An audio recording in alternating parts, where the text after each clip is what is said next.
खुशियाँ सारी वो ढूंढ लाए, आओ फिर से मुस्कुराए, मॉर्निंग विद फराह।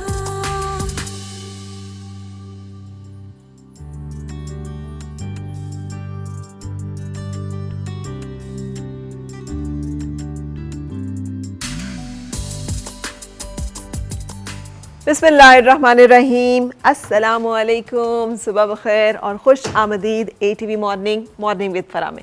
हमेशा की तरह यही दुआ उम्मीद कि आप जहाँ कहीं हैं ज़िंदगी मज़े, सुकून और खैरियत के साथ गुजर रही हो। जो एक कम इल्मी है ये अच्छी आदत नहीं है, ये एक रवैया है। दरअसल जब हम जस्तजू नहीं रखते, जब हम अपने अंदर खोज जो एक होती है या तजस्सुस होता है उसे खो देते हैं। आपने देखा है कभी बच्चों में कितना तजस्सुस होता है, वो हर एक चीज़ के बारे में जानना चाहते हैं, उसको डिस्कवर करना चाहते हैं और उसके बारे में मालूमात हासिल करना चाहते हैं। ये एक ऐसा रवैया और रुझान है कि जितना इंसानों के अंदर रहे उतना ही हम मुख्तलिफ़ किस्म की चीज़ों के बारे में जानने की कोशिश करते हैं और उससे हमें एक तो इल्म मिलता है, दूसरा तजर्बा मिलता है। इसके मुख्तलिफ़ दर्जात हैं ना कि मुशाहिदा भी है, फिर उसमें किताब से हासिल होने वाला इल्म भी है, किसी के साथ मिलने से, सफ़र करने से, कुछ मामलात बरतने से भी हमें बहुत सारी चीज़ों का अंदाज़ा होता है। हमें बहुत सारे ऐसे एक्सपीरियंसेस मिलते हैं, स्किल्स मिलते हैं जो ज़िंदगी गुजारने में मुआवन साबित होते हैं। एक छोटी सी हम समझते हैं एस्ट्रोलॉजी, एस्ट्रोनॉमी जो है, बहुत सारे लोग उसको जोड़ते हैं मुख्तलिफ़ अपने कॉन्सेप्ट्स के साथ, लेकिन एक वाक़या बड़ा ज़िक्र किया जाता है उसका, तो मैं भी उसको यहाँ पे दोहराऊँगी। क्रिस्टोफर कोलंबस ने जब अमेरिका दरियाफ़्त किया ना, तो वहाँ पे जो रेड इंडियंस थे वो तमाम, चूँकि वे नेचर को बहुत ज़्यादा मानते हैं और नेचर की जितनी तमाम चीज़ें हैं वो उसकी तकरीबन पूजा भी करते हैं। उनमें बहुत सारे लोग ऐसे भी थे जो ये अजराम फल्की हैं, शायद उनकी भी प्रस्तिश करते होंगे, सूरज की भी, चाँद की भी। तो ये मुख्तलिफ़ कॉन्फ्रंटेशंस चल रही थी। ये लोग गए थे, ये उस ज़मीन पे कब्ज़ा करना चाह रहे थे, उसके रिसोर्सेज पे जो है काबिज़ होना चाह रहे थे, वो रेजिस्ट कर रहे थे।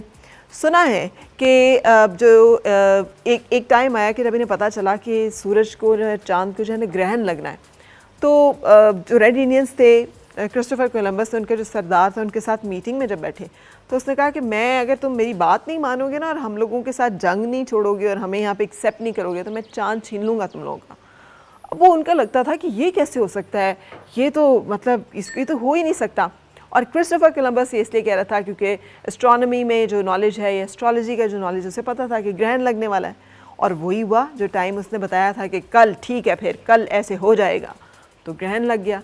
जब ग्रहण लग गया तो वो सब लोग तो हैरान परेशान हो गए, खौफजदा हो गए कि इतनी पावर है इस बंदे की, तो इसका मतलब है ये जो कह रहा है वो सही कह रहा है। तो दे सबमिटेड और उन्होंने एक्सेप्ट कर लिया। तो वो जो एक उन्हें भी इल्म होता अगर कि ये चांद ग्रहण है और ये सूरज ग्रहण है और ये जो है नेचुरल प्रोसेसेस हैं, तो शायद ये तमाम मामलात जो हैं आज दुनिया में फ़र्क होते। ये जो हम ज़िंदगी में बाज़ औक़ात हम फ़ैसले करते हैं और वो फ़ैसले बेस्ड होते हैं हमारी कम इल्मी के ऊपर या ला इल्मी के ऊपर, वो फ़ैसले गलत होते हैं। बहुत ज़रूरी है कि वो कहते हैं ना, बेकार से बेगार भली, कि हम समझते हैं कि यार हम क्यों करेंगे काम, हमें इसमें क्या हासिल वसूल है, क्या फ़ायदा है। बाज़ औक़ात कुछ काम करने से, कुछ मुलाकातें करने से हमें, जो बार बार जिसका मैं ज़िक्र कर रही हूँ, कुछ इस तरह के इल्म और नॉलेज लेना भी हमारे काम आ जाता है, क्योंकि इल्म एक ऐसी दौलत है जिसको कभी चुराया नहीं जा सकता, जो कभी रायगा नहीं जाता, कभी वैल्यूलेस नहीं होता। जो भी टाइम आप स्पेंड करते हैं किसी भी चीज़ को लर्न करने में, किसी भी चीज़ की जुस्तजू में, तहकीक में, वो हमेशा हमारे काम आता है। चलें जी, ब्रेक के लिए रुकेंगे हमेशा की तरह और हमारे साथ रहिएगा। ब्रेक के बाद आपसे मुलाकात होगी मेहमानों के साथ। मिलते हैं ब्रेक के बाद।